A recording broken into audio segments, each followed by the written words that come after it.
Goeienaand julle. Okay, ons is 'n klomp mense hier om die tafel.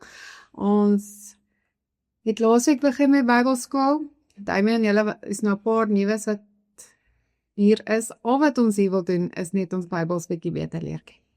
So ons gaan nie dagstukkies doen of goedvoelstukkies nie. Ons gaan leer hoe die Bybel werk, wat hy vir ons wil sê vandag. En ons begin met Openbaring, want almal is bang vir Openbaring. Ons is nie bang vir Openbaring nie. Ons werk uit die Bybel uit in praktyk uit, so daar lê samples voor julle as jy wil oopmaak.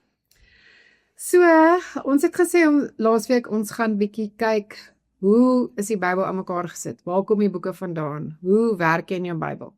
Maar baie van die mense het hierdie week eers hulle nuwe Bybels bestel, en dit kom eers maandag. So ons gaan dan nou vandag bietjie iets lekkers doen, om vir julle net so bietjie 'n lusmakertjie te gee van 'n stukkie in die Bybel. So die wat by die huis is, kan hulle Bybels oopmaak by Openbaring 3, vers 14. Goed, so ons het gesê, Jakobus is in die hemel opgevat, terwyl hy nog lewendig was. Toe wys Jesus vir hom so bietjie, hoe gaan die hemel wees eendag? En hy sê, maar jy is nou nog nie dood nie. So ek wys nou vir julle glimpses hierbo, maar dan wil ek hê jy moet terug aan aarde toe en gaan skryf vir al die gemeentes wat jy gesien het. Maar waarsku julle ook teen sekere goedjies wat dalk kan maak dat hulle nie lekker kerk hou nie, of afvallig raak, of weer teruggaan na hulle ou gewoontes. So, hy het vir 7 gemeentes geskryf. Ons gaan vandag die laaste gemeente doen. Dis die boodskap aan Laodicea. Laodicea is een van die klein dorpies. Onthou julle, ek het vir julle gesê, agter in julle Bybels is 'n padkaart. Kyk gou agter in daai Bybels. Agter in die Bybels sal jy sien, op meeste van julle sin is dit, kom maar wys julle sin. Goed, die wat nie Bybels het, die Chanel, ek weet nie of jy hulle Bybel in partyk het nie. Goed, so hierso is vandag se Turkye, né? Dis omtrent hoe groot Turkye is. En Efese is net so klein kolletjie daar. Dit is soos Mosselbaai se hawe, okay? So dis waar as iemand op 'n skipie wou klim en hy wil ergens na een van hierdie ander plekke toe gaan, onthou jy daar of vir die voet geloop, of jy het op 'n donkie gery, of op 'n kameel, maar die vinnigste pad was see langs. Okay? So jy het daar op 'n skipie geklim by Efese, dan het jy of hierdie kant toe gekom, Macedonië se kant toe. Macedonië vir julle jonger garde is waar Moeder Teresa groot geword het. Haar museum is daar. Okay. Of soos Paulus het jy partykeer hierdie kant toe gekom, maar daar by Efese, net so klein bietjie daai kant toe, is daar so klein kolletjie wat sê Patmos. Sien julle daar so klein eilandjie, wat sê Patmos. Dis waar Johannes gesit en skryf het. Okay? So eers skryf hy 'n brief vir Efese, dan gaan hy so om, hy skryf vir Smyrna, hy gaan vir Pergamum skryf, hy gaan vir Thyatira skryf, hy gaan vir Sardes skryf, dan skryf hy vir Philadelphia, en heel laaste skryf hy vir Laodicea. So sien julle daai name wat jy in julle Bybel lees, dis actual dorpies, waar daar so 'n klein huisgemeentetjie is, wat Paulus hulle gestig het, wat by mekaar kom 1 keer 'n week en Bybel lees. So hy skryf nou vir hulle hierdie briewe. Goed. So elke brief sal julle sien, sê hy vir hulle, dis nou soos ek, as my kinders met hulle rapport by die huis kom. Okay? Ek het 1 meisiekind, 3 seuns, so julle kan dink hoe lyk die rapport 'n partykeer. Die meisiekind sin was altyd reg. Die seuns sal kom, voor hulle die rapport my gee, sal sê, mamma, weet jy, die klas het baie sleg gedoen in wiskunde. Baie sleg. Net om die ding te maak dat hulle punt nie so sleg is nie, né? Nou berei ek myself al voor. As ek nou hierdie rapport oopmaak, moet ek nou eers iets goed sê voor ek raas, want dis so mamas moet wees, né? Nou dis nou presies so die Here wat ons as sy kinders met ons praat. So in elke brief gaan jy sien, hy gaan eers vir hulle sê wat hulle goed doen, en dan gaan hy hulle so 'n bietjie waarsku oor wat hulle dalk bietjie beter kan doen, of waarvoor hulle moet oppas. So dis 'n regte plek vir wie hy skryf, met regte mense, vir wie hy lief is. En elke brief is bedoel om hulle eendag in die hemel te sien. Dis al. Dit gaan nie oor aardse goedjies. Hy wil hulle eendag daar in die hemel hê, waar hy nou vir Paulus wys. Goed, so kom ons lees gou hierdie stuk van Laodicea. Skrywe aan die leraar van die gemeente in Laodicea. So sê die Amen. Wie is die Amen? Wat beteken Amen? Dit beteken Jesus. So as jy in jou Bybel wil skryf met jou kortlet, skryf daar, die Amen is met 'n hoofletter geskryf, Jesus. Die geloofwaardige en ware getuie, hy deur wie God alles geskep het. Okay, so as jy gedink het in Genesis, God het alles gemaak? Nee, God en Jesus en die Gees was al drie by die skepping betrokke. Al drie was daar. Julle sal sien, ons gaan baie lees. God het die skepping gemaak vir Jesus en deur Jesus. Okay? Jesus was deel van die skepping. Hy het nie eers begin ontstaan toe hy gebore word in Matteus. Hy was van die begin af deel van God. Okay. Vers 15. Nou sê, ek weet alles wat julle doen. Ek weet dat julle nie koud is nie en ook nie warm nie. As julle maar tog net koud of warm was. Maar nou, omdat julle lou is, nie warm nie en ook nie koud nie, gaan ek julle uit my mond uitspoeg. O, jette. Damien, ken jy Jesus so, dat hy sê, is hy nie van jou uitspoeg? Ja. Ons dien 'n God van liefde, nee. So hierdie uitspoeg ding voel nie lekker. En wat is die storie van warm en koud? Hy sê, hulle is nie koud nie, hulle is nie warm nie, hulle is lou. So wie is blaubulle hier aan die tafel? Wie is sharks? Wie is draadsitters? OK? Nou hierdie gaan oor hierdie draadsittery. Hy sê vir hulle, julle is 'n klomp draadsitters. Julle skree nie vir die bulle nie, vir die sharks nie. Julle kies watter span wen die dag. Of julle traai nie, julle sê net julle kyk nie rugby nie, want julle wil nie in hierdie fight betrokke raak, né? Jy staan neutraal. So in hierdie aspek is hy sê jy is lou, beteken dit jy staan neutraal. Jy maak nie 'n keuse nie. OK. Maar hoekom sê hy nou hierdie ding gebruik van warm en koud? Waar kom dit vandaan? So knoop dit bietjie hier in jou kop terwyl ons verder lees. Julle sê by vers 17, ons is ryk, skatryk, en ons het niks meer nodig nie. En julle weet nie dat julle elendig en beklaanswaardig is nie. Met ander woorde, ons kry julle eintlik jammer, want julle is arm, blind en kaal. Okay?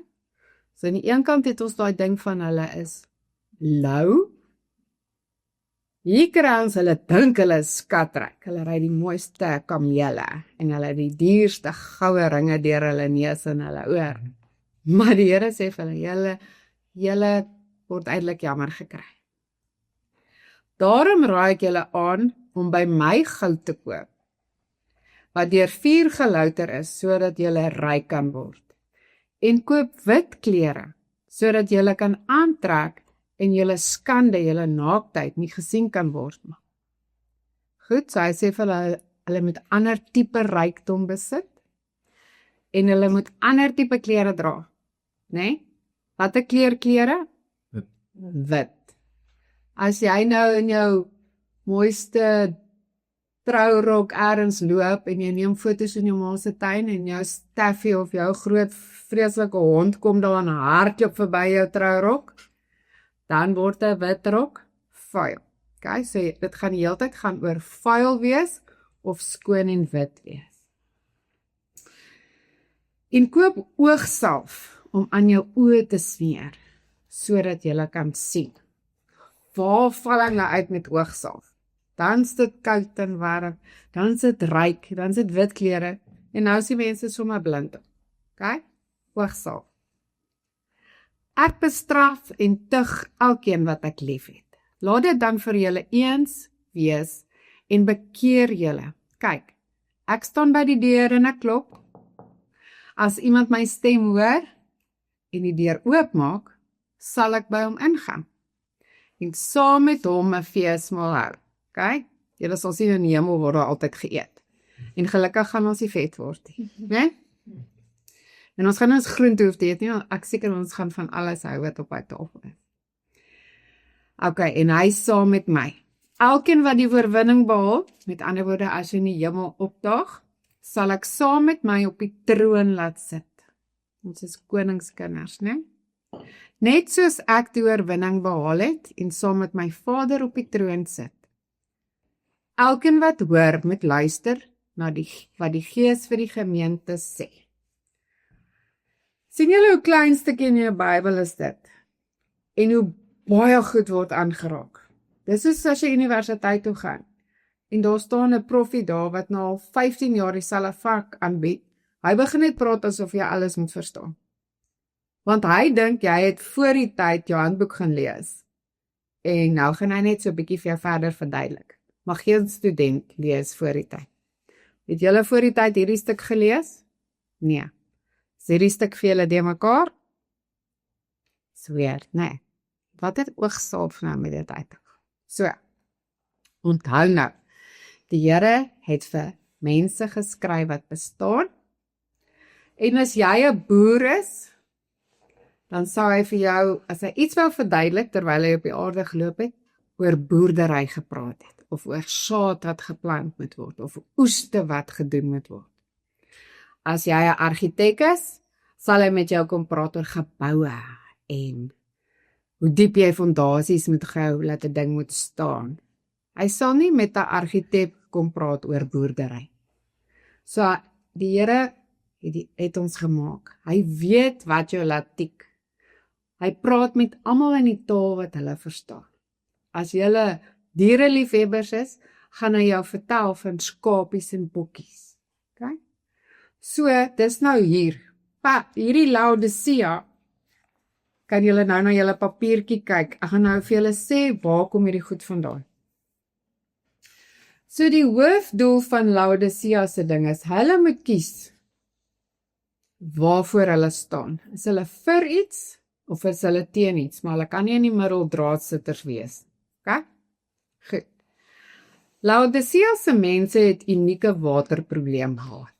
Julle het nou gesien, waar lê hulle op die kaart, né? Hulle het nie 'n ordentlike boorgat gehad nie. Hulle was nie naby 'n varswaterbron waar hulle water uit die dam uit kon tap nie. So hulle het geen van hulle eie water gehad nie. Laodicea was 'n baie ryk en invloedryke stad in Turkye. Die eerste groot goed wat in daai tyd daar was hulle bankwese en hulle finansiële sisteme. So, as jy wou geld leen, of jy het baie goud gehad en jy wil dit gaan ruil en goed, dis die dorp waartoe jy gegaan. Hulle het swart wol gehad. Swart wol was baie gesog. Okay? Jy was baie fancy as jy swart wol gehad het. En hulle het baie ander materiale gehad. Maar een van die bekendste goed wat hulle daar gehad, was 'n mediese sentrum wat 'n wonderlike, natuurlike oogsalf gemaak het. Mense het baie ver gery om van daai oogsalf te koop. Van daai oogsalf, ek weet nie, die ouer mense sal weet, as jy oogsalf in jou huis het en jy stamp jou beenstuk in, kan jy maar die oogsalf in jou been ook sit. As jy jou oog kan gesond maak, kan hy baie goed gesond maak. Goed.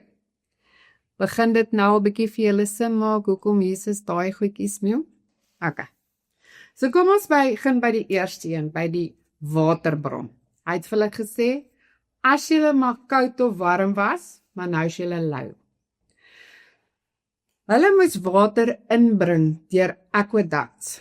Jy het seker in jou leerdery bietjie geleer, as jy bietjie van die geskiedenis leer van hoe water na plekke toe gekom het. Hulle het partykeer bo die grond sulke aqueducts gebou. Party mense het onder die grond sulke tunnels waar die water geloop het. Ons kinders vandag draai net 'n kraan oop, maar die water in die kraan kom actually van elders af. Okay, dit word na ons toe gevoer. So hulle moes water na hulle dorpie toe laat kom. Nou, hulle het by 2 van hulle dorpies langs hulle water gekry. Die enetjie wat ek daar vir julle geskryf het, dis Hierapolis. Hy was omtrent so 12 kilometer weg.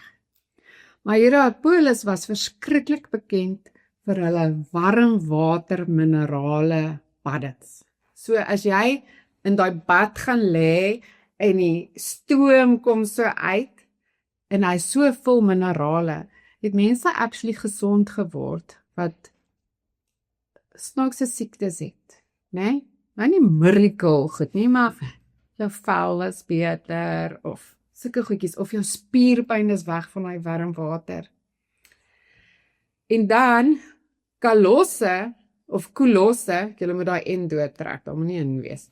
Kolosse was aan die ander kant met ijskoue water. So aangesien ons nou 'n bietjie oor sport of oor rugby gepraat het, julle weet as die Springbokke klaar gespeel is, gaan hulle na hulle aantrekkamer toe. Hulle gaan sit in die warm baddens en dan gaan hulle in die ysbaddens, né? Dit maak jou spiere beter. So water het nuwe lewe en het nuwe krag gegee. Nou sit daai mense, hulle het al hierdie warm water by hulle bure, hierdie ijskoue water. Onthou, daai plekke was in 'n woestyn. So as dit koud word in 'n woestyn, word dit flippend koud, né? Dan soek jy warm water. As dit warm word in 'n woestyn, dan vrak jy. Dan soek jy koue water. Nou lei hulle hierdie water met die aqueducts of die pype na Laodicea toe. So as daai warm mineraalwater by hulle uitkom, is dit lou, is nie meer warm. En die somer, as daar ijskoue water met kom, is dit nie meer koud nie. Dan is dit lou. Okay? So nou kry hulle nie warm water nie, en kry nie koue water nie, dit is lou. Maar dit is lou en is vol minerale. Dis onsslag. Jy kan dit drink nie. As jy dit per ongeluk jou mond sit, dan spoeg jy dit uit, want dit is soos die see se water. Verstaan julle? Hoor julle nou waar kom Jesus se uitspoeg vandaan? Dis nie 'n random ding. Goed. So teen die tyd wat die water daar kom, is dit nie warm genoeg vir genesing nie, en nie koud genoeg vir verfrissing. Goed. So op die volgende bladsy daarbo, die water was lou warm en vol minerale. Bitter gesmaak om te drink. Dit het mense naar gemaak as hulle dit drink en hulle het dit uitgespoeg. So dis hoekom die Here sy koninkryk goed vir hulle verduidelik op 'n manier wat hulle dit sou verstaan. Kyk, dit maak vir hulle baie sin. So in Christendom vandag is dit ook gevaarlik om of lou te wees, né? As jy lou is, beteken dit jy is nie 'n voluit Christen nie. So jy sal nie om 'n braaivleisvuur vir iemand sê, ja, ek's 'n Christen, ek gaan kerk toe nie, want jy is bang wat dink hulle van jou. Jy is dalk weer. Of jy sal vir hulle sê, ek glo maar nie in alles nie. Want jy is bang hulle vra jou vraag van jou Bybel, want jy ken dit nie. So eintlik glo jy dit, maar jy wil nie hulle met jou vra nie. Dis nou waar daai lou ding bietjie kom. Okay. So die Here sê, jy moet of koud wees en openlik sê jy's 'n ateïs, jy glo nie. Finies en klaar. Want dan weet hy wat moet hy met jou doen.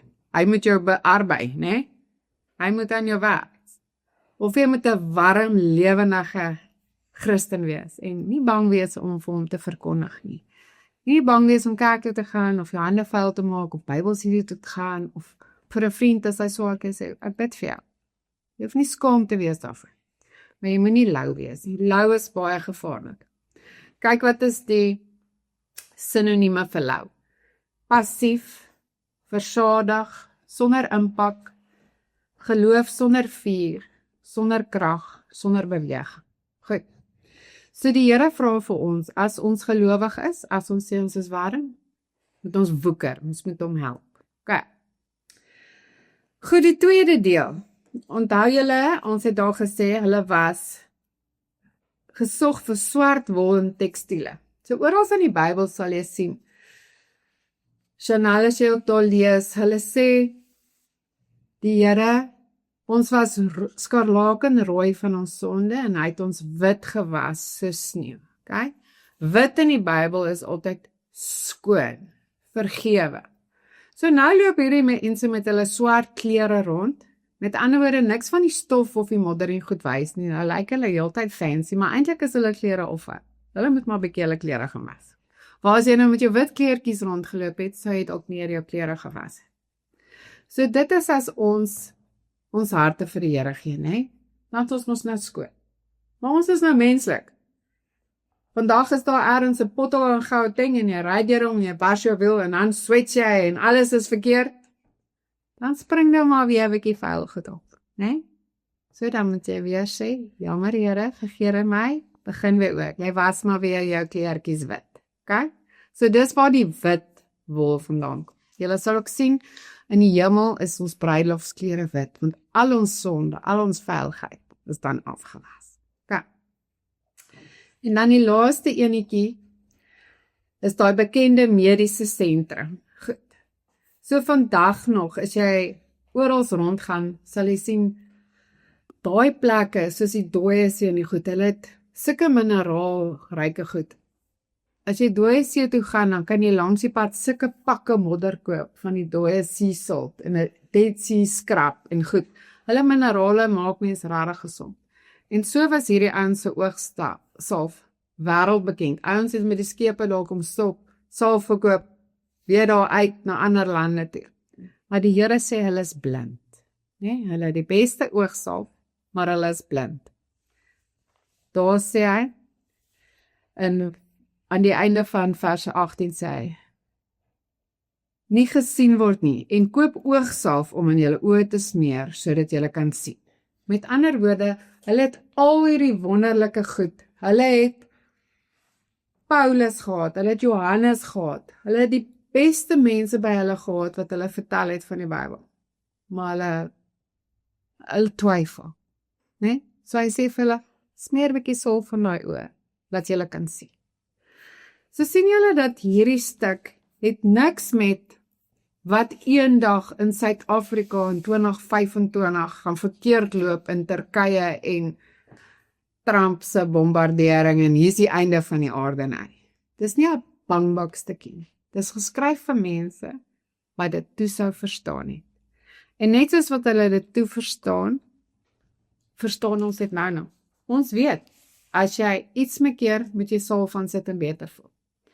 So nou is hierdie boek al oud, né?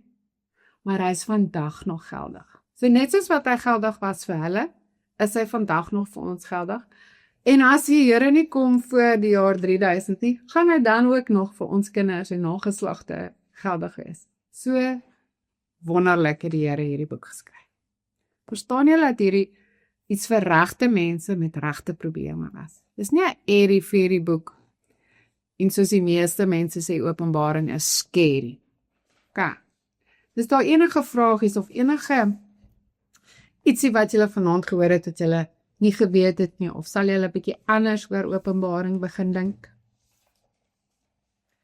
Damien, sal jy lus wees om nog bietjie te hoor dat die Bybel 'n lewendige boek is? Ek moet sê ek het al baie van volwaar maak, dat 'n bietjie meer perspektief gekry was. Hoe dit nou weer bietjie weer geleer word.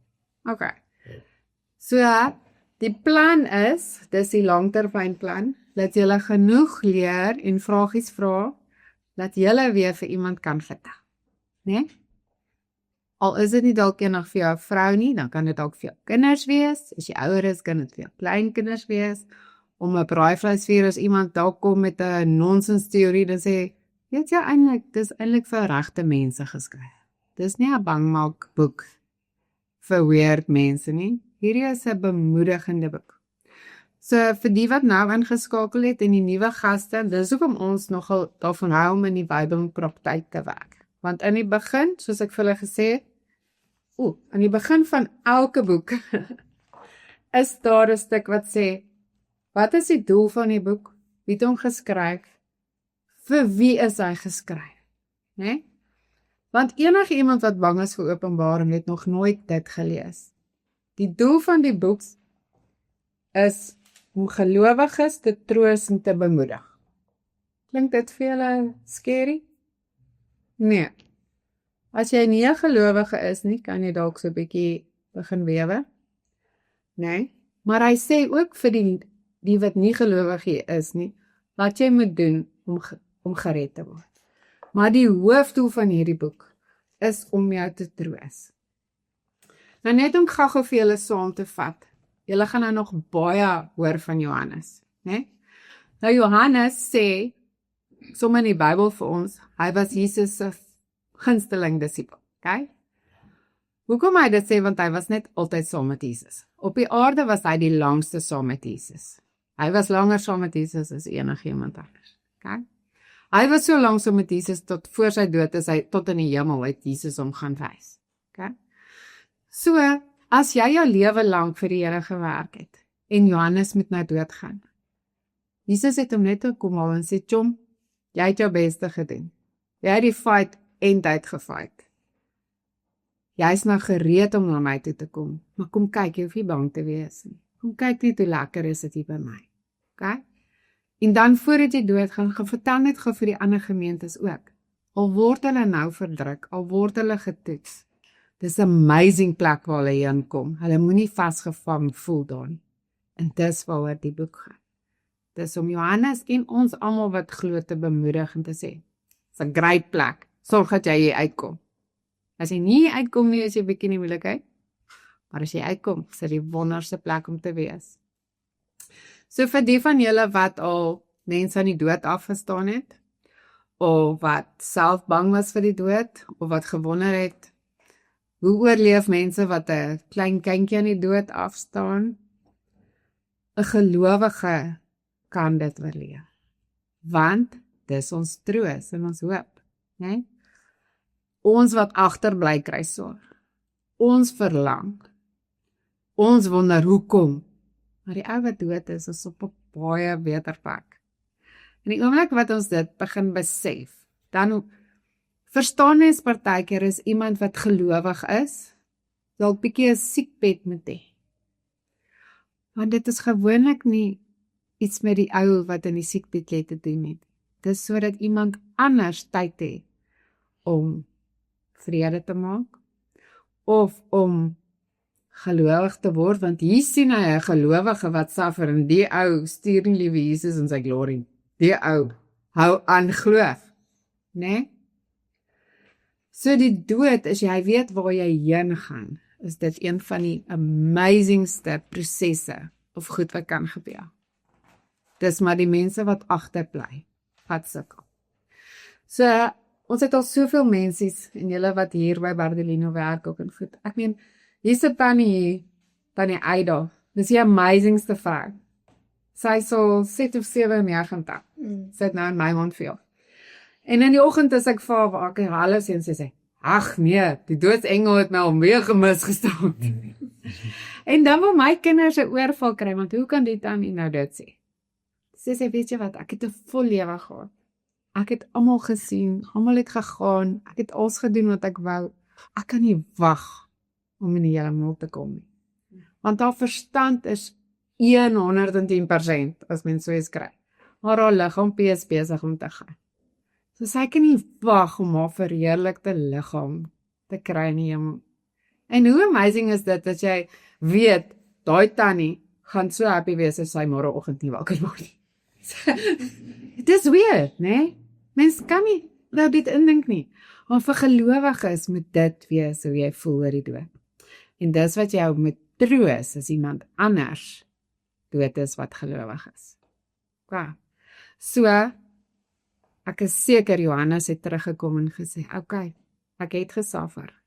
Ek het die langste van almal oorleef, so ek het 11 van my beste buddies gesien verbrand of koppe afgekap word of gekruisig word. Ek het gesien hoe Paulus doodgaan. Ek het alles gesien. Dit was maar eintlik aklig hier op die aarde, maar dit is nou vir my so wonderlik om te kan hemel toe gaan. Maar nou moet hy ons net bemoedig om nie moeg te raak, aan te hou, te hoop, sodat ons ook daar kan kom. Daar's so 'n oulike Engelse liedjie, ek ken nou net nie sy naam nie, maar die vroutjie sing en dan sê hy, God het mense op die aarde gemaak, dat Jesus nie alleen is nie, dat hy boeties en sissies in die hemel kan hê. En dit is so, dink net hoe alklag eensaam sou dit wees om 'n prins in die hemel te wees en ons niemand saam met jou nie. Nee? Jesus kan nie wag vir ons in die hemel. Ja.